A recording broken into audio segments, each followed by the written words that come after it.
رمضان. بسم الله الرحمن الرحيم. السلام عليكم ورحمة الله وبركاته. الحمد لله دائما لله، والصلاة والسلام على رسول الله محمد ابن عبد الله صلى الله عليه وعلى آله وصحبه وسلم.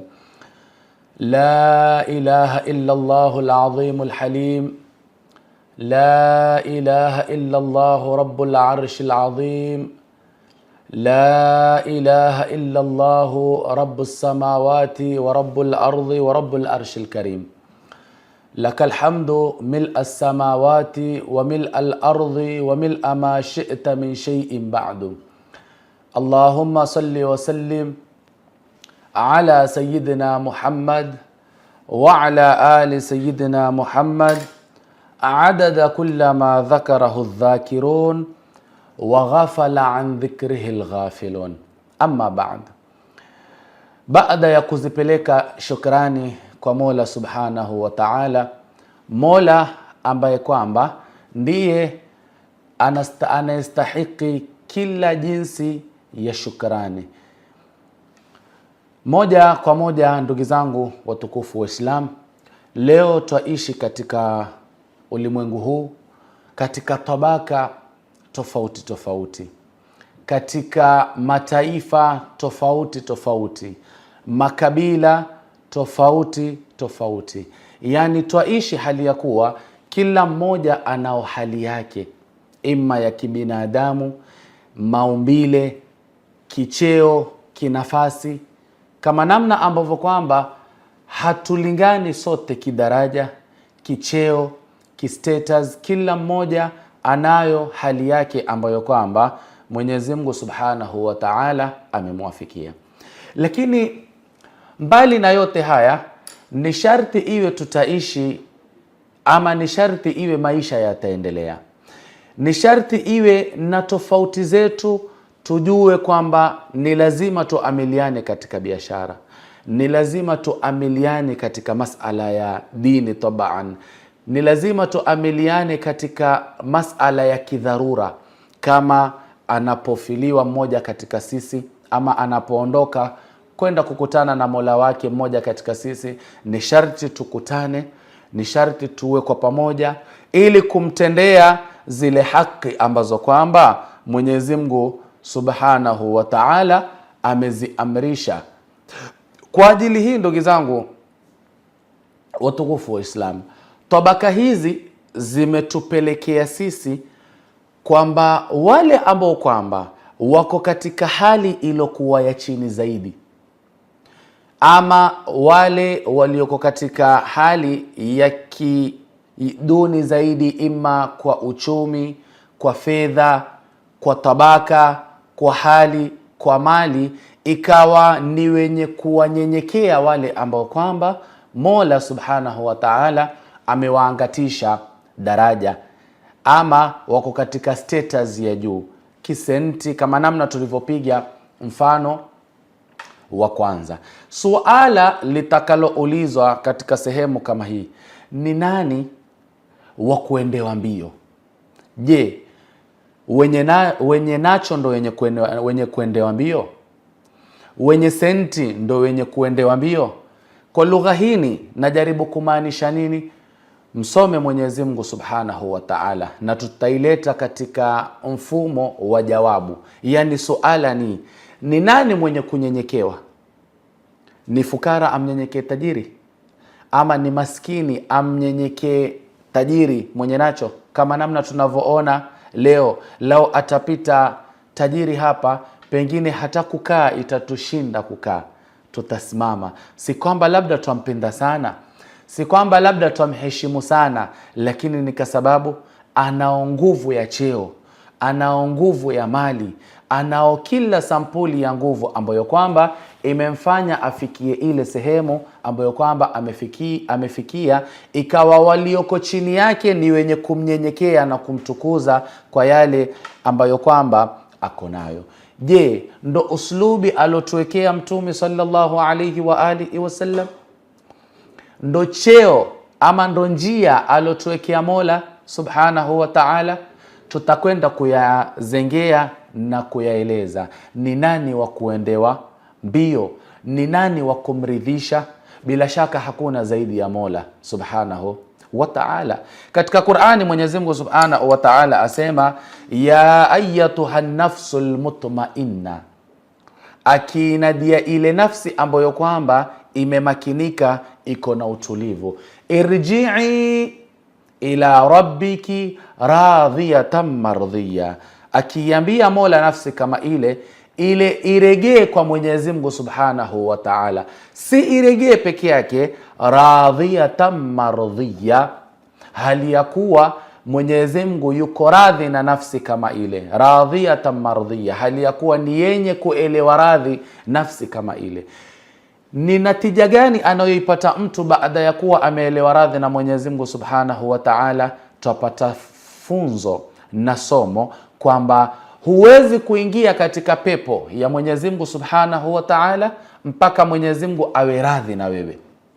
Kwa nafsi ya aya kama hini, Mwenyezi Mungu atakapokuiambia hii nafsi ilotulia, irji'i ila rabbiki radhiyatan mardhiya, regea kwa Mola hali ya kuwa ni mwenye kuelewa radhi, wewe mwenyewe ni mwenye kuridhia na Mwenyezi Mungu akakuelea radhi. Mbele Mwenyezi Mungu asema fadkhuli fi ibadi, utaingia katika jumla ya waja wa Mwenyezi Mungu subhanahu wa ta'ala. Mwenyezi Mungu amewaita ibadi, ingia katika jumla ya waja wangu, wadkhulil janna, na uingie katika pepo ya Mola subhanahu wa ta'ala. Hii ama huu ndo uslubi aloweka Mwenyezi Mungu subhanahu wa ta'ala.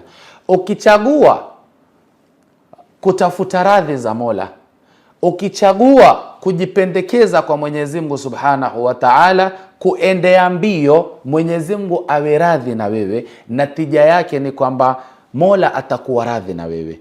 Kuwa radhi ni Mwenyezi Mungu kukupenda na kunyanyua daraja. La pili, utaingia katika kundi la waja wa Mwenyezi Mungu. Mwenyezi Mungu katika Qur'an aliposema wa ibadur rahman, wako watu ambao kwamba Mwenyezi Mungu amewakategorize kwamba hawa ni watu wangu, na bila shaka si zaidi ya watu wema. Mwenyezi Mungu atupe wema kati yetu sisi. Mbele Mwenyezi Mungu ikawa natija ni mtu kupatikaniwa kuingia katika pepo ya Mola subhanahu wa ta'ala. Yani katika njia nyingine tutasema kichochoro cha kuingia katika pepo ya Mola, visa ya kuingia katika pepo ya Mola subhanahu wa ta'ala ni Mwenyezi Mungu awe radhi na wewe. Katika Qur'an, angalia namna Mwenyezi Mungu ilivyokuwa akizizungumzia, na tumeainisha baadhi ya aya ambazo kwamba zaonyesha wale masahaba wa Bwana Mtume sallallahu alayhi wa alihi wasallam walivyokuwa wakiendea mbio kutaka kuelewa radhi na Mwenyezi Mungu, tofauti na sisi tunavyofanya. Sisi mtu atakwenda mbio amfurahishe mwanamke ili apate radhi za mwanamke, pengine asimoe kamwe.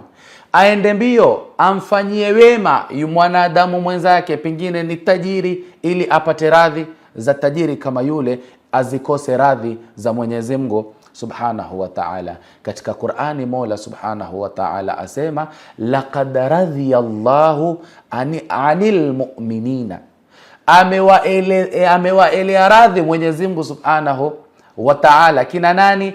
Wale waumini ambao kwamba idh yubayi'unaka tahta shajar, paka mwisho wa aya kama hii, walipokwenda kumbai Mtume sallallahu alayhi wa alihi wasallam, lile tendo la kwamba wamemfurahisha Mtume, wakamtukuza Mtume sallallahu alayhi wa alihi wasallam, Mtume kama huyo ambaye kwamba ndiye kipenzi cha Mola subhanahu wa ta'ala. Mwenyezi Mungu kabla ya kuwatajia pepo, Mwenyezi Mungu la kwanza akasema laqad radhiyallahu. Mwenyezi Mungu amezichukua radhi zake, akafanya nini? Akawaelea masahaba kama hawa ambao kwamba wamekwenda kumaadhimisha mwenye Mtume sallallahu alayhi wa alihi wasallam.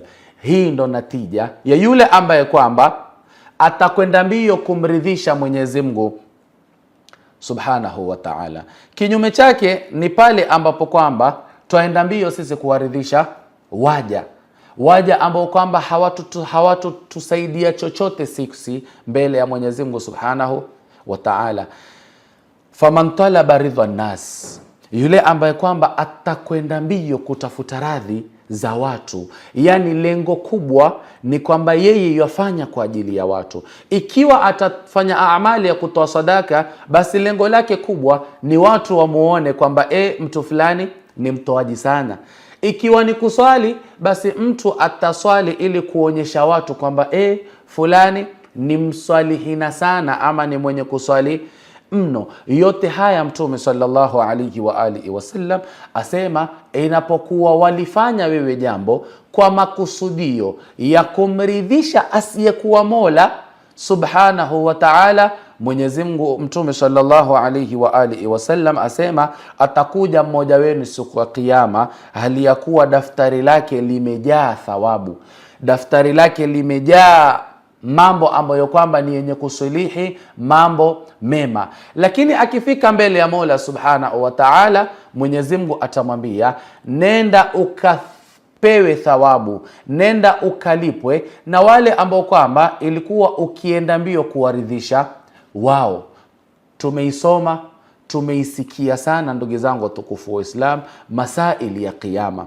Yauma la yanfa'u malun wala banun illa man ata Allaha biqalbin salim, siku ambayo kwamba hakuna mwenye kupata shafaa isipokuwa kutoka kwa Mola subhanahu wa ta'ala. Ni siku ambayo kwamba ni siku mzito, na mwenye kulipa ni Mola peke yake subhanahu wa ta'ala jalla thanauhu, aliposema katika Qur'an, maliki yaumiddin, ndiye mfalme wa siku ya malipo. Yani malipo siku hiyo anaitoa ni Mola subhanahu wa ta'ala. Mwenyezi Mungu kwa namna anavyotueleza Bwana Mtume sallallahu alayhi wa alihi wasallam, atakayekuja yule bwana mwenye mema mingi, swala nyingi, saumu nyingi, sadaka nyingi, ameileta mbele ya Mola subhanahu wa ta'ala ili apate kumlipa lile ambalo kwamba amelifanya katika dunia, lakini Mwenyezi Mungu atamrejesha, decline yale malipo ambayo kwamba ilikuwa afaa kumlipa, kwa sababu yale aliyoyafanya hakufanya kwa kuzengea radhi za Mola, alifanya ili watu wamseme, watu wamtukuze, watu wamtaje. Mwenyezi Mungu atamwambia, nenda kwa wale watu uliowafanyia wakulipe. Ni masikitiko ndugu zangu watukufu wa Islam, katika mambo ambayo kwamba wanazuoni, katika maneno ambayo kwamba wanazuoni watuambia, akisema mmoja katika mwanachuoni kama huyu, ridwan nasi ghayatun la tudraku, kumridhisha mwanadamu ni upeo ambao kwamba hauwezi kupatikaniwa. Mola subhanahu wa ta'ala ndiye aliyeumba mbingu, ndiye aliyeumba ardhi, ndiye alolichomozesha jua, ndiye aloliregesha jua akalizamisha, ndiye mwenye kushusha mvua, ndiye mwenye kutimbuza mimea katika ardhi, ndiye mwenye kuruzuku, ndiye mwenye kutoa siha, ndiye mwenye kutoa uhai.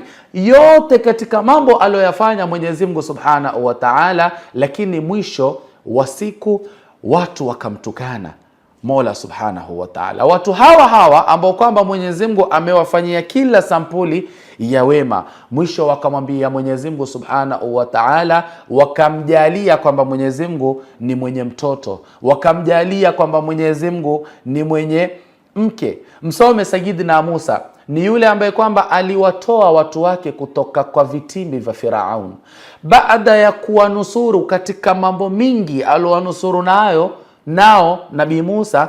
Kwa muda mchache walipotoka katika mji wa Misri, wakasahau nusra zote wanadamu kama hawa, wakamkhalifu Sayyidina Musa.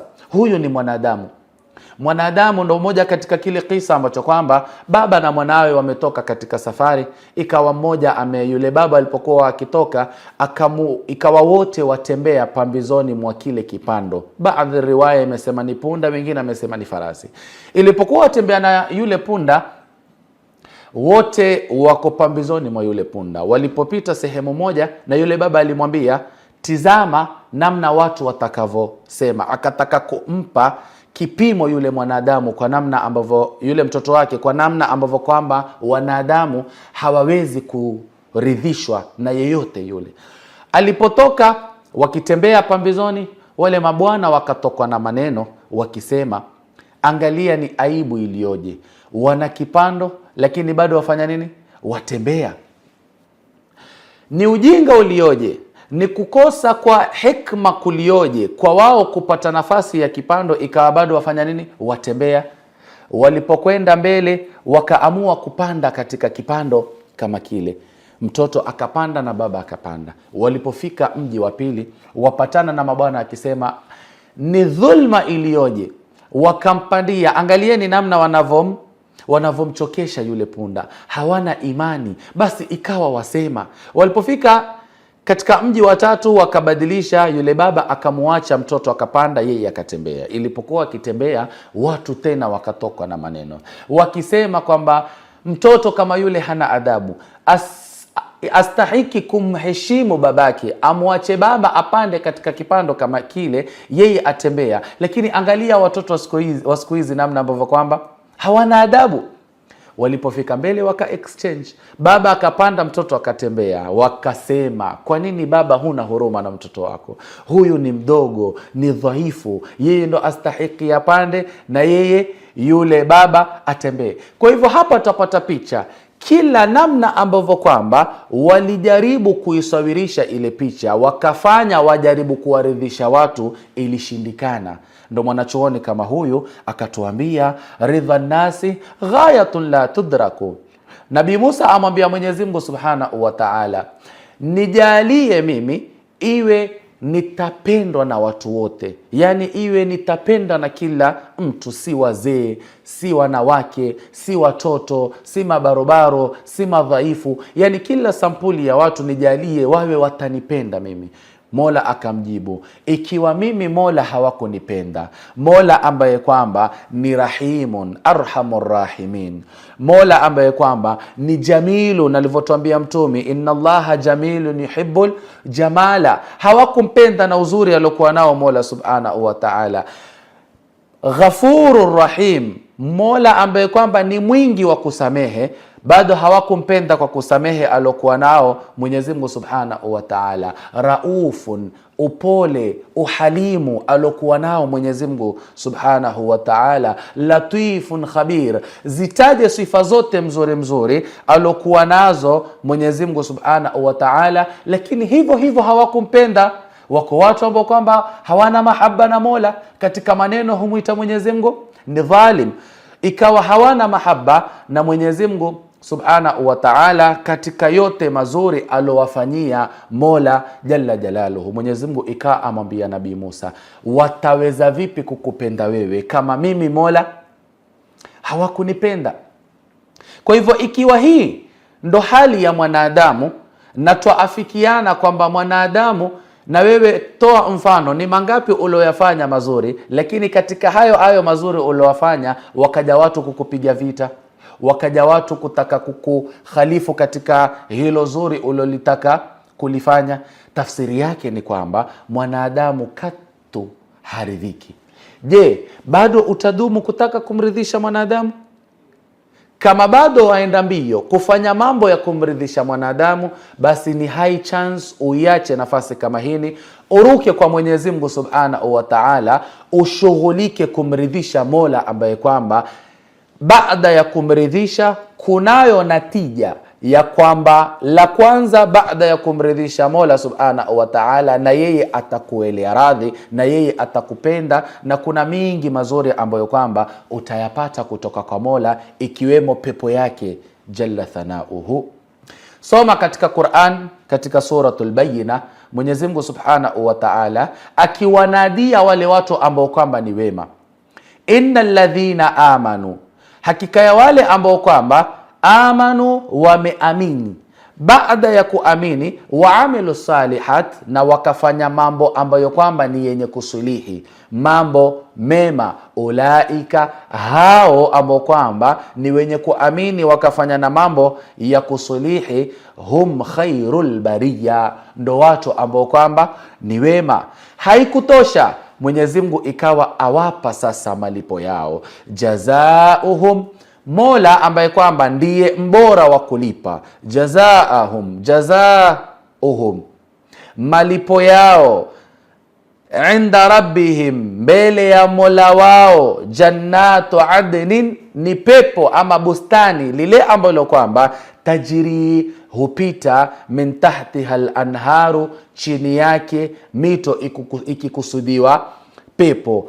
Tena baada ya kuwa malipo yao ni kuingia katika pepo ya Mwenyezi Mungu Subhanahu wa Ta'ala, khalidina fiha, wataketi milele katika pepo kama hiyo, abada, hakuna kutoka, wataketi na kustarehe katika pepo ya Mwenyezi Mungu Subhanahu wa Ta'ala. Angalia mbele, Mwenyezi Mungu asema nini? Radhiyallahu anhum, hao ni watu ambao kwamba Mwenyezi Mungu amewaridhia. Radhiyallahu anhum, Mwenyezi Mungu amewaridhia wao, waradhu anhu, na wao wakamridhia na kumridhisha Mwenyezi Mungu Subhanahu wa Ta'ala. Dhalika, hilo, liman, halipatikaniwi isipokuwa kwa yule ambao kwamba khashiya rabbahu, amemuogopa Mola wake. Leo utawaogopa wanadamu.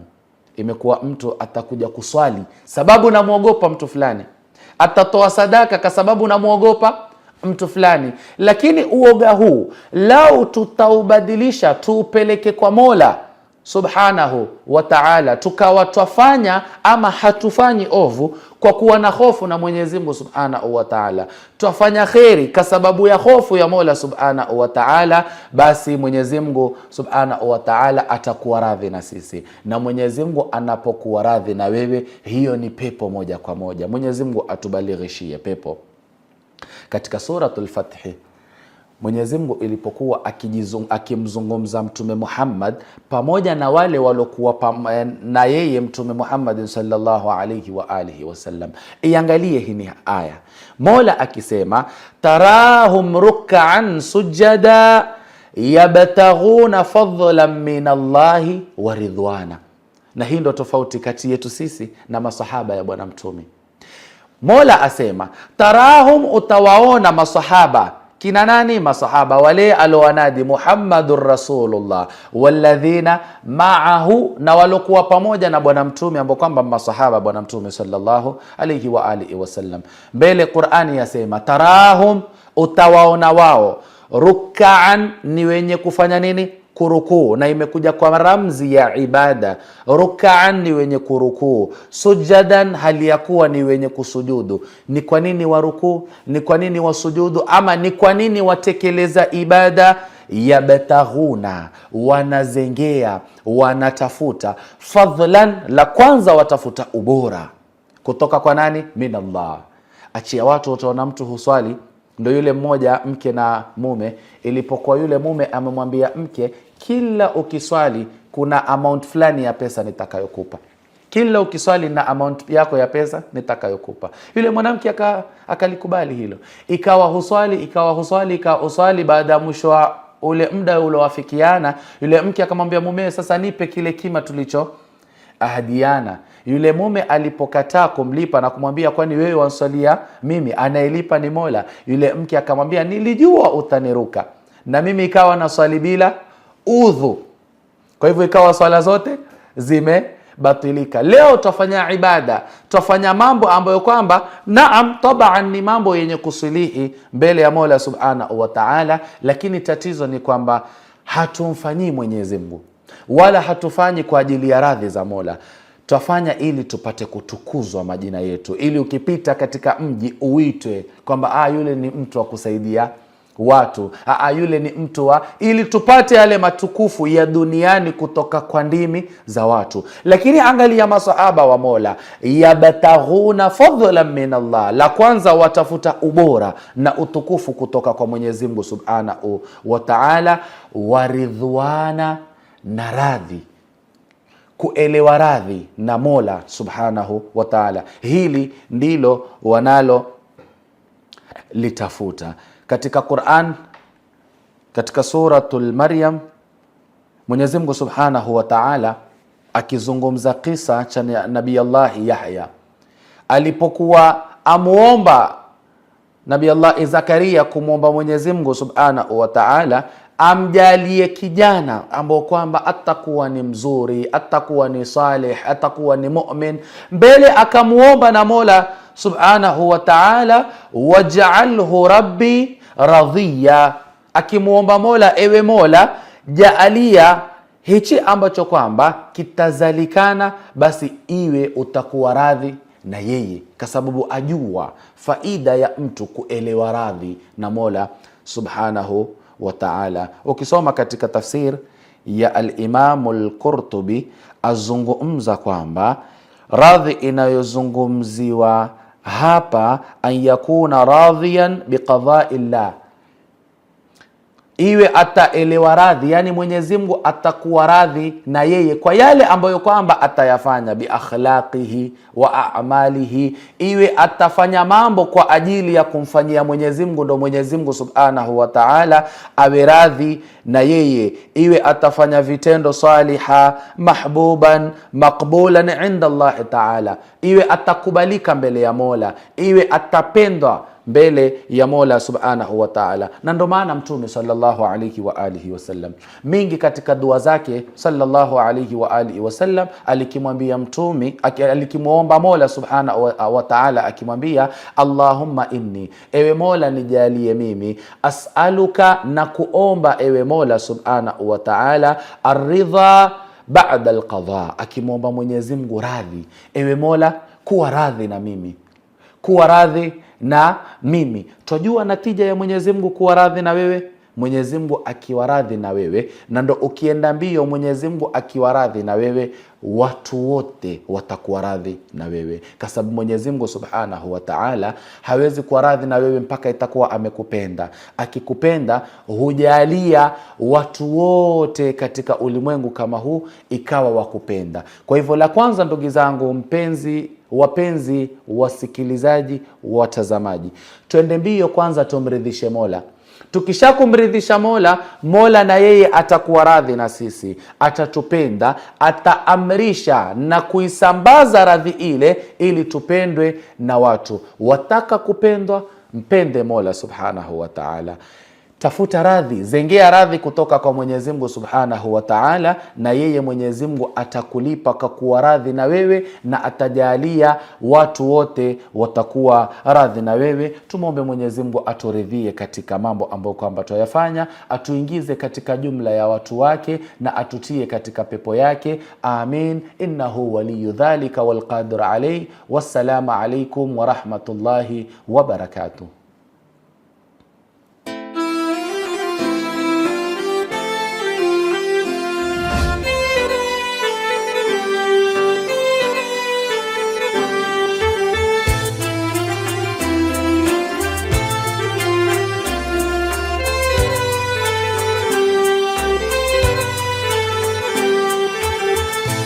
رمضان